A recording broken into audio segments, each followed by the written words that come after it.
The Vikings spring program is just about wrapped up, and so now we know pretty much all we're going to know about the depth chart and particularly where Kellen Mond and Sean Mannion are until the start of actual training camp. So I brought in Sam Ekstrom, who was on the sideline, to help me make sense of it all. Welcome to the Locked On Vikings podcast.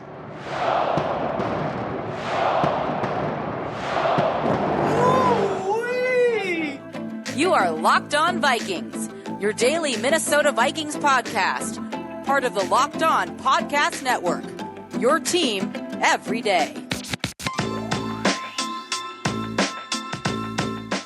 Welcome, everybody, to another episode of the Locked On Vikings podcast, part of the Locked On Podcast Network, your team every day. As always, I'm your host, your pal, and the kid you copied off in math class. My name is Luke Braun. You can find me on Twitter at Luke Braun NFL. Shows on Twitter at Locked On Vikings. And today's episode is brought to you by Blue Nile. Make your moment sparkle with jewelry from BlueNile.com. And Locked On Vikings listeners get $50 off of purchases of $500 or more. This podcast exclusive includes engagement. So use promo code Locked On at checkout. Thank you so much for making Locked On Vikings your first listen of the day. Let's jump right into it. So OTAs were over. Sam Ekstrom was there in the press scrums on the sidelines watching practice, and he's got a lot to share with us. Sam Ekstrom produces Locked On Minnesota Sports, like the Ron Johnson Show, and everything else that they're doing elsewhere in Locked On to cover Minnesota sports as like a whole. So go check all those things out, and if you need a preview, here is Sam Ekstrom. All right, everybody, moving on here with a Locked On Vikings podcast, and I'm here with Sam Ekstrom. You might say friend of the show. Member of Locked On Minnesota Sports, which is going great over there. Love what you guys are doing over there. And you've been at OTAs. So, yeah, let's talk about it. Tell me, like, what's the headline, if you had to, like, in one tweet, this is the thing you got to know about what happened at OTAs. What is it? Yeah, it's a great question because there's a lot of very small, like, subheadings, I would say. I wouldn't say there's one, like, major bullet. There wasn't a major injury that happened. There wasn't a major signing that happened during that period, unless you want to consider Kenny Willick as, major injury. Sure. I think it's, just Kevin O'Connell trying to create cohesiveness, trying to bring a different voice to this offense. I mean, honestly, like all the discussion from these sessions is about, okay, how is the defense adjusting to this new scheme? How's the offense adjusting to this new scheme? And it's all good. Like all the feedback is good. You hear about how guys' heads are spinning, how they're, working hard, doing flashcards, trying to learn the offensive plays, how they're trying to figure out the disguises they're supposed to run with that Donatell's defense. And obviously at this stage of the game, everybody's pretty psyched about it. They're juiced up. They're excited for something new. So we're very much in the honeymoon phase of the O'Connell-Kwesi era. Haven't encountered real adversity yet. And it's hard not to sort of convince yourself that this team is going to be better than last year, just because you assume that, well, shuffling the deck on defense is going to, elicit a better result. You've got a fresh voice. You've got maybe an offensive mind that is going to try to push for top 5 offensive production instead of being okay with like top 10, top 12. So I would say that there's great optimism, and I wouldn't say that there's exactly like a major bullet to write on the bulletin board. And also they've kept these OTAs even more vanilla than I was used to in the Zimmer era, where there'd be occasionally a very entertaining session. It would get lively, especially in the heyday, like 17, 18, when that defense was full of really good veterans. There'd be some spirited practices. Not the case in this 2021 or 2022, season, where they really kept it to a walkthrough pace with a very limited 11-on-11. So not as many, highlight reel plays or trash talk or anything like that. It kind of, the vibe reminds me of back when I was in high school and I did some theater, and it would like the first like week or two of rehearsals when everybody didn't really know the script and everybody didn't really know, but they were all kind of learning it together, and you go, oh shoot, what's my line here? And then somebody who's a little bit like knows it, and you're helping each other. And it's like, however far along you are is okay, as long as everyone's trying to get better together. And then you get the camaraderie through that it seems like a really similar vibe where everybody talks about, in all of the pressers at least, how we're all like learning and there's new terminology and we're just kind of trying to get caught up with everything. And that's part of just the transition of a new coach. So you'll only ever be able to like glean so much, I guess. But let's glean what we can at least with the depth chart, because there are genuine questions that we've had answers to, especially like along the offensive line. So what did you see? The big one's right guard. What did you see at right guard throughout OTAs and what you've been able to see so far of minicamp? Yeah, it was a similar approach to the way that the old regime handled it, which was you give the number one reps to sort of the established veteran out of the gate, and then Hmm. you wait to see if the young guys can usurp them in training camp. It's always how they rolled. Right. So Seems by to be about default, normal. yeah, Just I about don't everybody think does that's that. that's unique to the Vikings. So Jesse Mhm. Davis is getting those snaps. I think it's interesting that Ole Udoh has all but been buried. He's not going to be the right guard this year. I'd be stunned if he made a second surge in training Mhm. camp and won that job because Is he not Chris playing Reed. tackle? No, yeah, I feel like he's becoming the Rashad Hill. He's going to be the swing. Yeah. Yeah, so that decision I think has been made official, and we haven't seen really, head nor tail of Wyatt Davis getting snaps with really the ones or very much the twos either. It was Jesse Davis primarily with the ones, a sprinkling of Chris Reed with the ones at right guard, a little bit of a look of Chris Reed with the second team center yesterday, and that might have been because of Schlotman missing time. Mhm. But again, the veterans getting preference, and then a little bit of Ed Ingram with the second team at right guard yesterday as well. So it seems like those two veterans are getting early preference, but they like Ed Ingram, who's a complicated figure to talk about because of his Of course. background. But I would say he's potentially the primary challenger just based on the early indications. If it's not going to be Udo or Davis, it feels like it's probably going to be Ingram to potentially take down Davis at the top. Let's move to some skinnier guys. Let's talk about the quarterbacks because Mhm. you can only tell so much about Kirk Cousins, and we've all seen all we need to see of Kirk Cousins to know how we feel about him. I don't think you're going to get much new information from walkthroughs, but behind him, what's going on at QB2? Is Kellen Mond genuinely competing with Sean Mannion now? Is this going to be like a real, because it wasn't a real camp competition last year. Kellen Mond was very clearly not ready to take any sort of meaningful role, even as a backup. Are we to that point now where we can actually say, okay, is Kellen Mond actually better than Sean Mannion and we're no longer in the incubator?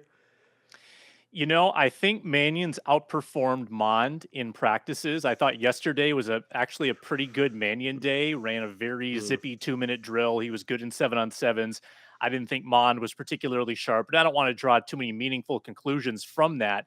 But I Seven still on seven, feel yeah. like, I feel like this staff prefers Mannion at this point, and it's another example of giving the veteran preference. I think that Of makes course. sense.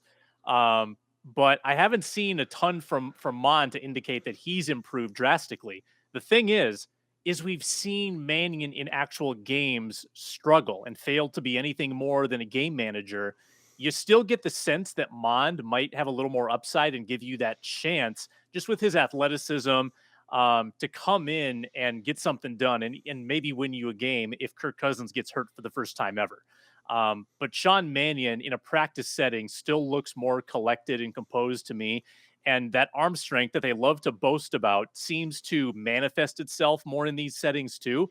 Like he had a really strong throw to the sideline to Jalen Naylor yesterday, which was pretty impressive and drew some oohs and ahs. Mm. So I like what I've seen from Mannion. Stanley has been dealing with something ambiguous because he doesn't visibly look injured, but he hasn't been doing anything. He's been wearing a baseball cap. So nothing from Hmm. him, and I guess I'd be surprised if he was even a conversation piece, Yeah. at any point in this preseason. Yeah, I remember the last regime would always have a fourth quarterback in the building that would basically be the handoff guy for the running back drills while the quarterbacks actually did it, and then that guy he would never even play in that. I think that's going to be Stanley, but I don't know. With Mond, I can't get over. I mean, we did see him play. It was only 3 snaps, but one of those snaps he misread slant flat and almost threw a pick six like a first time Madden player. And it's very clear that like, okay, can you trust him? The ability is one thing, but I want to say, was it Chris Rumpf or was it somebody said in a press scrum on Tuesday, it's about, can you trust them? Can you trust that you're going to put them on the field and they're going to do what they're instructed to do and they're not going to mess it up?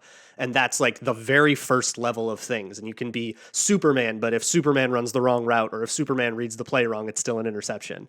And that's where I guess it is. I want to go into a whole bunch more. We haven't even touched the defense yet. I want to talk about some defensive stuff, whatever you can talk about the defense. So stick around, Sam. Back with Sam in just a second. But first, let me talk to you about the sponsor of today's episode, which is Blue Nile.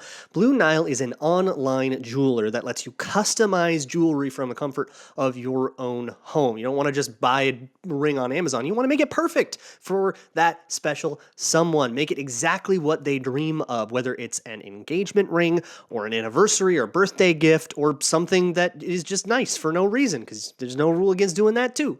Go to BlueNile.com. Very importantly, to me at least, Blue Nile is very focused on making sure that they are getting their diamonds ethically. They adhere to the Kimberley process, which is sort of the universally accepted process for making sure that you're not buying conflict diamonds or blood diamonds or something like that. You're not supporting the darker parts of that industry. So whatever you're looking for, make your moment sparkle. With jewelry from BlueNile.com, and Locked On Vikings listeners get $50 off of purchases of $500 or more.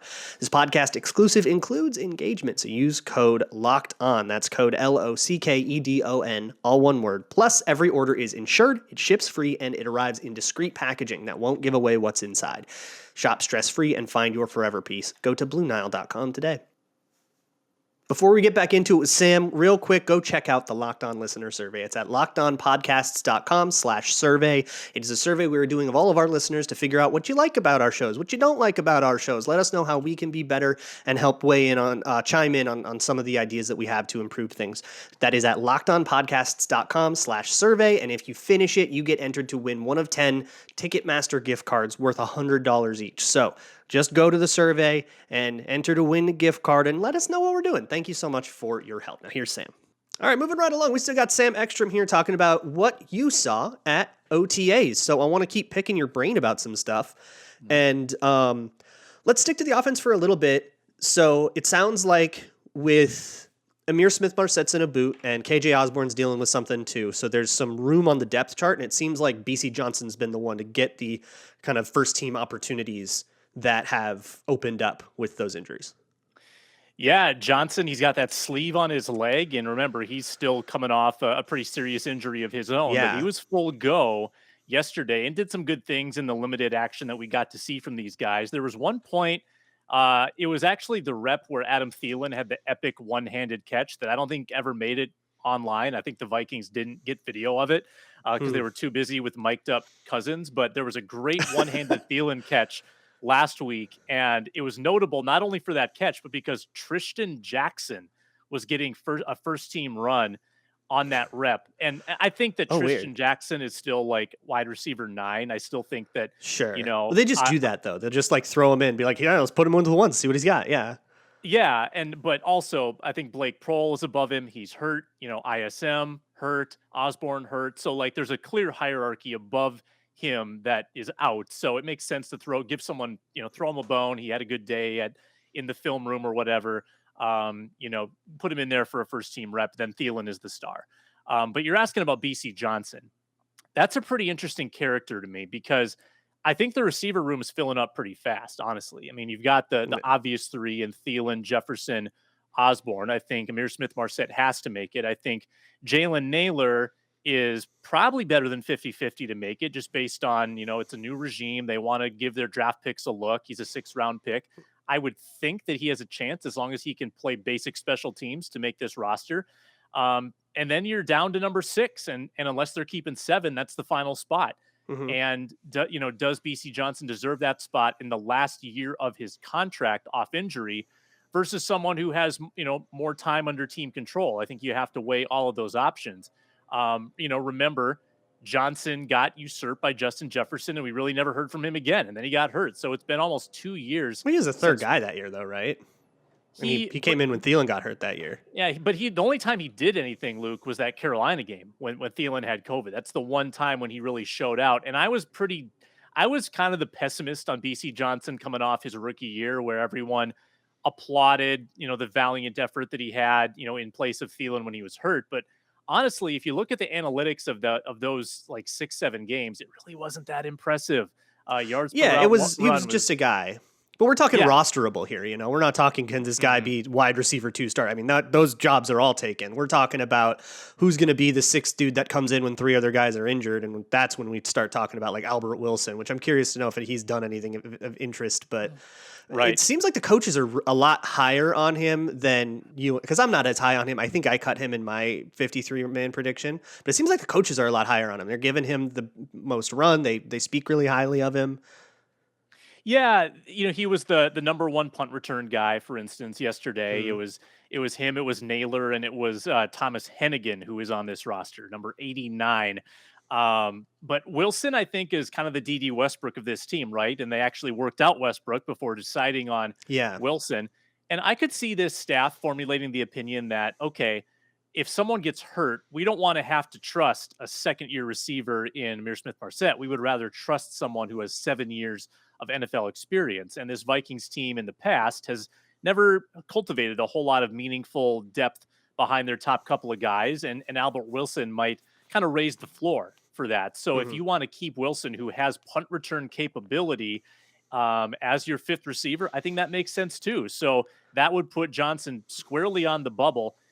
Is he probably a little better than most of your other wide receiver 6 options? Yes. But are there other wide receiver 6 options that have team control and years left and upside that Bisi Johnson just simply doesn't at this stage? I think that's very much a coin flip when you're constructing your 53s. Gotcha. All right, let's flip to the other side here. So we have now seen the first glimpses that we can of the Ed Donatel 3-4, the Fangio style defense. I've been talking about it at tons of length on this show. Obviously, you can't give away too much, but what can you tell us about what to expect to look like? What should we not be surprised by that's going to look a little different in terms of Danielle Hunter's role or Eric Kendricks' role or what's Jordan Hicks doing? Give me the highest level broad strokes of what I can expect to see when I find my way to camp. Yeah, I mean, it does kind of play tricks with the eye when you don't kind of look down and you see Everson and Daniil hand in dirt and like a big, the Armin Watts next to Linval Joseph. Like it makes you kind of do a double take when you see so many guys standing up and there's so much commotion at that second level. I am going to be honest though. I think there's certainly a level. I don't know if I call it paranoia, but I would say secrecy in this coaching staff where they are not going to unveil really a lot of what they're going to be running until they get into like late August and September. They're not going to let us see a lot of that. So I'll be honest, I haven't seen a lot of Lewis Cine packages. I mean, I think we're expecting that. I haven't seen like creative ways to get him involved. He's been pretty much a second team guy. Just the safety, yeah. I mean, they're not putting him in Shannon Sullivan's spot and having him blitz from the nickel yet. They might be on days when we're not there, but they haven't shown us anything too ridiculous. All right, Sam. Hey, thank you so much. Real quick, let people know where they can find Locked On Minnesota Sports and all that, and everything else you want to plug. You bet. We've got 2 full-time shows right now. The Ron Johnson Show, former Gopher, former NFL receiver, Ron Johnson. I'm producing that, and that drops Monday through Friday, half-an-hour show. He gets great guests on there from the football world. And then Reggie Wilson, the KARE 11 sports director, teamed up with Luke Inman, who's made a triumphant return to sports media. They're paired up daily as well, doing a half-hour show, hitting on all of the latest in Minnesota sports, but in this kind of abyss time where all we have is really the Twins to talk about as they struggle against the Yankees. There's plenty of football talk happening in the summer. So check those out on YouTube, Locked On Sports Minnesota. You can also get them via podcast, wherever you get your podcasts. And plenty more to come. There's some stuff in the works, some irons in the fire. So keep an eye out on all that. All right. Thank you so much, Sam. Luke, it was a pleasure. Let's do this again, my friend. Absolutely. That was a super cool talk. There's some stuff I want to debrief about and talk to you about that we talked about with Sam. But first, let me talk to you about the best tasting protein bar on the planet. It is Built Bar. Built Bar comes in a whole bunch of delicious flavors. You've been hearing me say that for years, and of course it remains true. All covered in 100% chocolate, and they rule, and they're low calorie, and they're low sugar, and they're high in protein because they're all made with collagen protein. And now their newest degenerate flavor is caramel brownie. Have you ever had a brownie with like a layer of caramel on it? That heavenly, heavenly thing that you absolutely cannot have because you're trying to be good? Now you can have it. Now you can indulge in the sickest fantasy your stomach has with Built Bar's caramel brownie. And it's just as low calorie, low sugar, and high in protein as everything else at Built Bar, covered in 100% chocolate. A guilt-free treat that can trick your little lizard brain into thinking you are totally cheating. But it's not a cheat day. It's just a Built Bar day. That is Built.com. You can find anything you want, whether it's caramel brownie or any of their flavors. You can go to Built.com, enter promo code LOCKED15. That's promo code LOCKED15, all one word, to get 15% off of your order. That's promo code LOCKED15 at Built.com.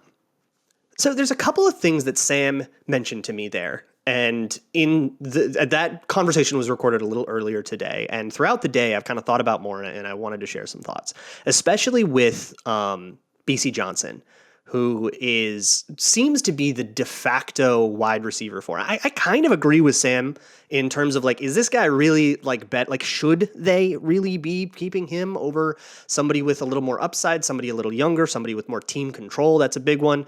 If they roster Bisi Johnson and they cut Jalen Nailor, is that wise? And here's, I guess, where I fall on that. The idea of team control, I think, is really the kicker there.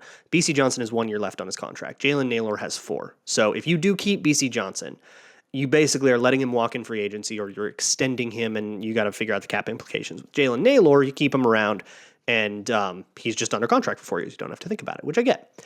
But let's really chase the rabbit on those. Let's really take those scenarios to their logical terminus, right? If Bisi Johnson gets rostered, he plays 1 year. Now you have the option to re-sign him or don't. He'll probably garner some price. It's not going to be like a market rate, $20 million, like what Cooper Kupp just got for Bisi Johnson. It'll probably be something like $1 million or $2 million, or a Vetman or something, a 1 year deal if he can't find purchase anywhere else. That is that. And to me, that's pretty small potatoes when it comes to the cap. And I don't usually think you should construct your 53-man roster around possible nickel and dimes 2 off seasons from now, just keep the best players, right? So if Bisi Johnson is truly better than Jalen Nailor I'm not even saying this is the decision, and it doesn't even sound like it is, but bear with me. If he's better than Jalen Nailor, and then you don't keep him because you don't have control of him, and you keep Nailor instead, I think you're probably undermining yourself, because in the opposite world, the world where, let's say, Bisi is better than Jalen Nailor, perfectly reasonable prediction, and you cut Jalen Nailor, let's say he's just not a top 6 wide receiver on the team. That's perfectly a normal thing that happens to 6th round guys all the time. He probably ends up on the practice squad, right? A draft pick in the 6th or 7th round, unless some other team was uber high on him. But if they were uber high on him, they probably wouldn't have let him slip to the 6th round. He's going to go to waivers, and another team would have to think that Jalen Nailor is better than somebody they just decided to put on their 53-man roster. This ain't a flyer. This isn't, bringing a camp body. The camp's over, and they would have to cut someone they just rostered to bring in Jalen Nailor. It happens, but it happens a lot less rarely than we think, especially with draft picks. Most of the time, a late draft pick that doesn't make the team ends up on the practice squad. So he would be on the practice squad. Let's say Jalen Nailor's on the practice squad for a year. Bisi Johnson plays out his year, and let's say he walks. Now you have Jalen Nailor come back for a second camp to try to make the team again. This is a fine dynamic. I guess I don't understand the problem with that. And if he's good enough to make the team and he makes the team in his second year, I guess the problem is that now you only have him under contract for 1 year or whatever you signed him to the practice squad, right? He probably then leaves because you've now cut his rookie contract. His rookie contract's ripped up, and you've cut it, and he's on basically free agent contract, and he's going 1 year deals all the time. That seems fine to me, unless Jalen Nailor turns into the second coming or whatever. And at that young age, for the first 2 or 3 years, there's still a lot of control whether you cut him or not, because the real veteran minimum and the real this guy's going to cost money part doesn't really kick in until after 3 years, until after they've accrued a few seasons. So I don't really think that needs to be a consideration if I were running things, right? If you cede all your team control of Jalen Nailor because he wasn't better than Bisi Johnson, what are you really missing out on? But really, I also want to talk a little bit about Kellen Mond. Kellen Mond is, if he's getting outplayed by Sean Mannion, that really sucks.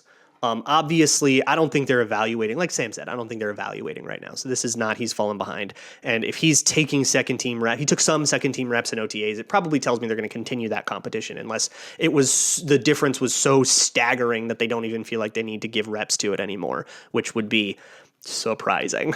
So that's probably that. I think in an ideal world, Kellen Mond can play at, a Marcus Mariota level. That would be so sick. And then suddenly you have a guy with a little bit of scrambling ability, with a ton of arm talent, that if he can play at a backup quality level, becomes a really interesting foil if Kirk Cousins goes down. And then suddenly you have this totally different play style the defense hasn't prepared for. I would love that.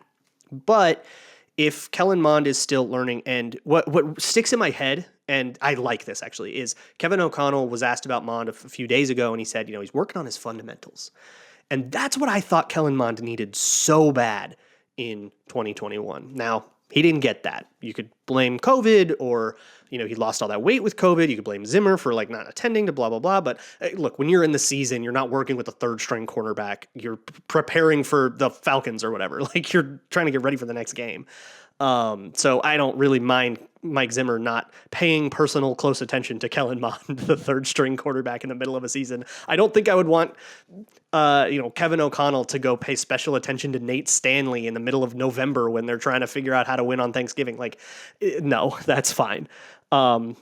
It sucks that Mond didn't get that attention, but the reasons for that are pretty understandable. And if he can now get that attention that he needed, stay healthy, stay in the game, work on those fundamentals, get into that developmental arc, you might be able to have something, but we just can't expect instant gratification. And then that's, I think, where we're at. And until Kellen Mond is to a point where you can trust him on the field. Right now, if he trots out on that field, he's going to call the wrong play. You're going to have miscommunications. He's going to throw a ton of interceptions. We've seen games like that. We've seen Nathan Peterman 5 interception disasters. We've seen people go out there not knowing what they're supposed to do. Jordan Love got shut out last year. He wasn't ready to play yet. We've seen this go bad. You thought that Sean Mannion game was bad, and it could have been so much worse, I think, if Kellen Mond truly was in the state that he was in that December, underweight, not ready to play, unfamiliar with the playbook, reads are slow and stuff. If he had to play that whole game, I truly think it could have been one of the great disasters in Minnesota Vikings history. Sean Mannion was just kind of not that good. And it's that's it. And it's forgettably bad is so much better than memorably bad. So that's, I guess, where I'll leave that. But I want people to have patience with Kellen Mond. I'm not going to say Kellen Mond will never work out. That would be an insane thing to say. He totally could. And if he's working his fundamentals right and in the way that I thought he needed to pre-draft, then that is awesome. That's exactly what he needs. I'm super into that. But we got to give him the time. Rome was not built in a day. And we got to give him the time. And we can't just demand that they put the guy in before he's ready, torpedoing all of the work that he's done before. The guy needs to be ready to play. And if he's not, he's not. And there's a whole rookie contract to get him ready, right? And maybe you have a backup on the other end of it. Tomorrow, I am going to have one of the historical conversations that is probably the most popular in Minnesota. We're going to talk about Jim Marshall's Hall of Fame bid. So I'll see you tomorrow with that. Go check out the Locked On NFL podcast. In the meantime, and as always, Skol.